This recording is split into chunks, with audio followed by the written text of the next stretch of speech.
Hello and welcome back to another video. No painting in this video, I'm afraid. So at the moment I've got nothing to paint really, and that's the main reason. But I am making this video as an update because there has been an official update from Angry Joe. He has put together a rulebook. So the rulebook has now been basically, it's out there. Everybody can have a look at it. I'm going to put the link to the Dropbox in the description of the video below, so you'll be able to look at that. The rulebook though is now in our hands, so I have looked at it. I've had a good rummage through what we've got. It's pretty much the same. We were privy to 3 to 4 pages of the rulebook back about a year ago. I've had a good look at that, read every word of that, and that was like a couple of the pages here. To be honest, I don't think it's changed that much. All the rules from if you watch the Angry Joe playthroughs are basically the same as they are here. I don't see how they may have edited some of the corrections and stuff for different typos and whatnot, but really it's just got a lot of movement clarifications because they are a little bit fiddly. The game is a simple game, but I find that even with simple games, when a chess-like movement is involved, it can still be quite fiddly when a lot of cards allow you to break the normal rules of play. If you think of chess with the 6 or 7 different pieces that you've got, they all adhere to those rules all the time virtually, where with these, the pieces are meant to move in a certain way. However, when applying special rules which are littered throughout the game on the cards, all those rules change. So you need to have a very good grasp of the basic rules before all those rules get edited, depending on what deck and what character you're playing. To me, that's half the excitement, because that gives me an indication that a lot of these characters will behave differently depending on their special attributes. Like Chun-Li and Vega jumping off a wall, for instance, where most of the characters won't be able to do that. Attacks such as Blanka and E Honda and Bison's sort of Psycho Crusher, and under a roll, they're going to traverse great distances physically, but also attacking as they do that. That's covered in charge attacks, as you can tell, I've read up a little bit about it. So yeah, it does go over movement quite a bit, as well as how projectiles work, because Street Fighter famously, it's a game of combat, but obviously a lot of that combat happens when you're not next to each other.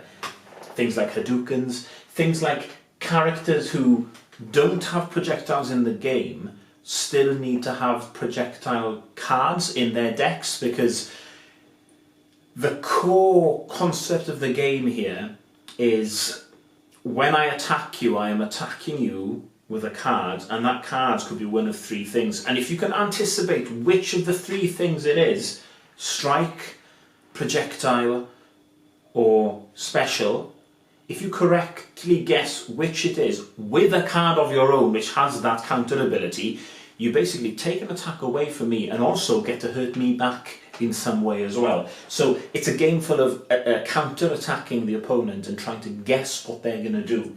They really double down quite a lot on that when they explain how the game works. Then it goes into the modes. Let's be honest, the game doesn't change. He advertises that there's 9 to 13 different modes.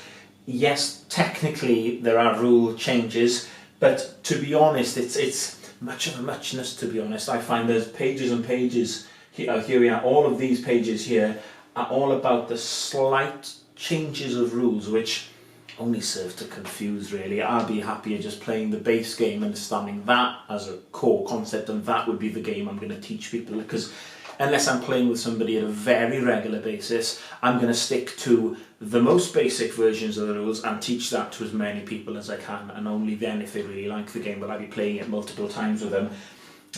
Yes, and a nice glossary, and one of the best things that is in the rulebook is the last page. So there's some of the stages, but the last page is a reference, a game reference. I'll be honest, I was halfway through reading the rulebook and I was thinking, there is a lot of contradictory rules here. and I've explained that you need that in board games. However, I was starting to forget, right, well, what are the core steps when playing a basic game with some basic cards? And thankfully, they put all that in a game reference.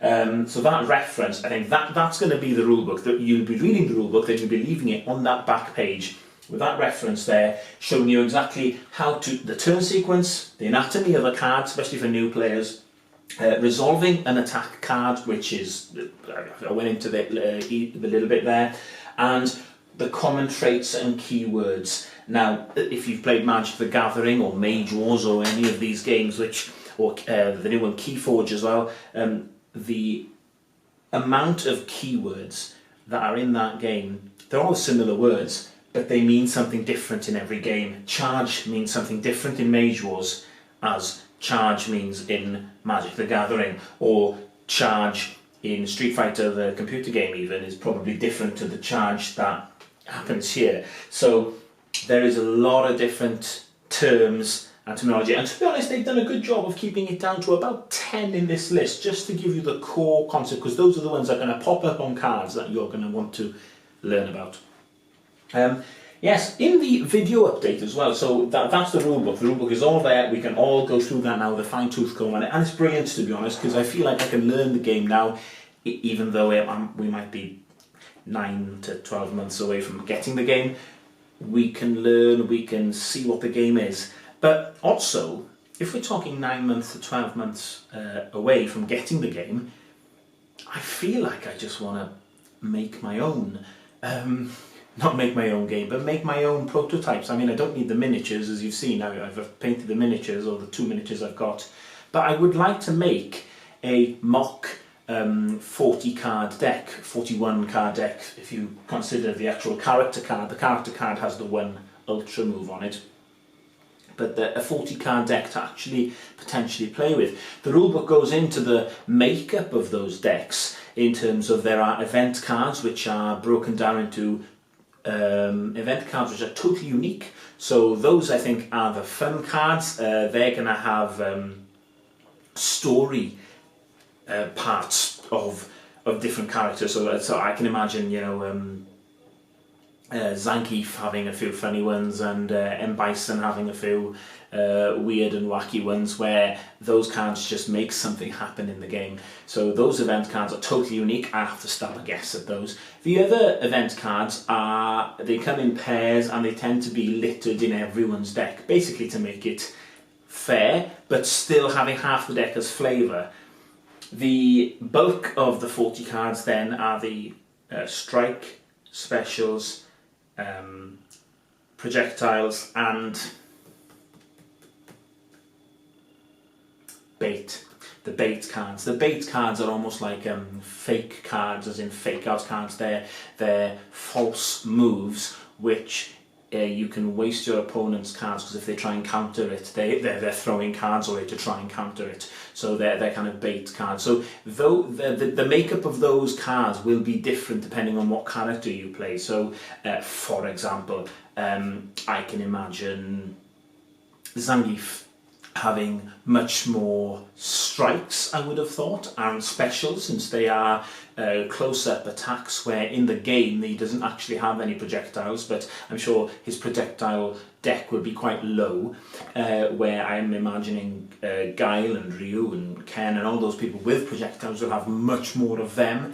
Perhaps their specials can work on different ranges. I'm probably even expecting a difference between Ken and Ryu, even in the deck makeup, as Ken might be slightly more aggressive maybe than what Ryu is. Ryu probably being the most balanced character. So, long story short, I love the rulebook. It's a fantastic update. It's all there for you to see. I feel like now I want to put a mock deck up together, maybe even make a pretend board, put the miniatures on, and maybe go over some of the more core rules. The rules that probably won't change. No point me showing you cards that I'm making up, they're irrelevant, but maybe showing you on the board how the rules work. Maybe I'll start making rules videos now. It's been a painting video, it's been me rambling, and maybe now I'm going into the rules of the game. Maybe that's what I'll do. Until the next video, that's enough talking from me. Go and have a look at the rulebook if it interests you. You can see what type of game it is. I think it's going to be a nice simple game, and that is always a blessing.